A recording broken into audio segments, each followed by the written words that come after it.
Guys, we've got a Labor Day weekend to plan locally. We've obviously got Dorian to talk about as well, so lots going on. Weekend-wise, I don't think we're going to be that bad. I think tomorrow's going to be great. Sunday, we have to dodge some rain. But in terms of your weekend yard work, we're not looking too bad. Sunday, again, we'll keep an eye on the radar, but tomorrow looks great. Who's doing yard work this weekend? Come on. There's no leaves down yet. Oh, Rob, you are. Okay. All right. Some people are.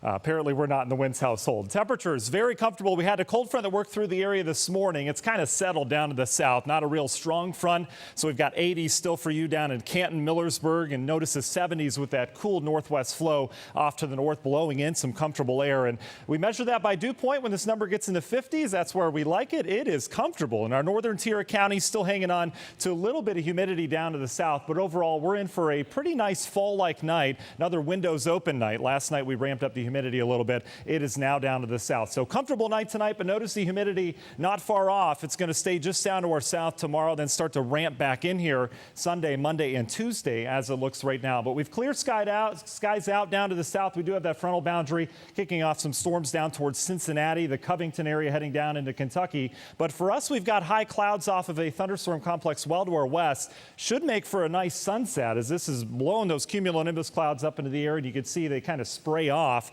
So that's what we're going to be dealing with tonight. We'll go with the high cloudiness. That's about it. Should be a pretty quiet night. Notice temperatures to start your Saturday pretty pleasant. We're in the 50s for most of us, couple 60s, especially closer to the lake. And Saturday, I think we're in and out of clouds. It should be a pretty nice day. Temperatures, all things considered, pretty comfortable. Should be in the mid 70s, and we'll remain dry for your Saturday. That's the key. Sunday's when things start to change. That little wobbly low you saw off to the west will start to move into the area from west to east. So Sunday morning, waking up a very comfortable start. But notice by afternoon, we're not just increasing the humidity, but temperatures up in the 80s before perhaps some showers and thunderstorms develop.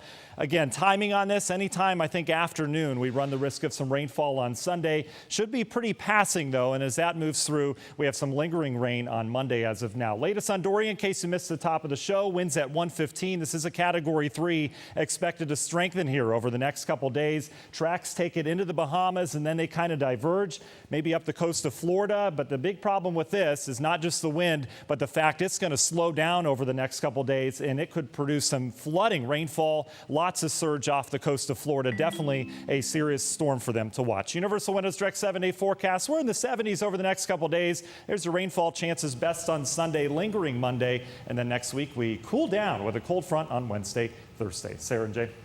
Matt, thank you very much.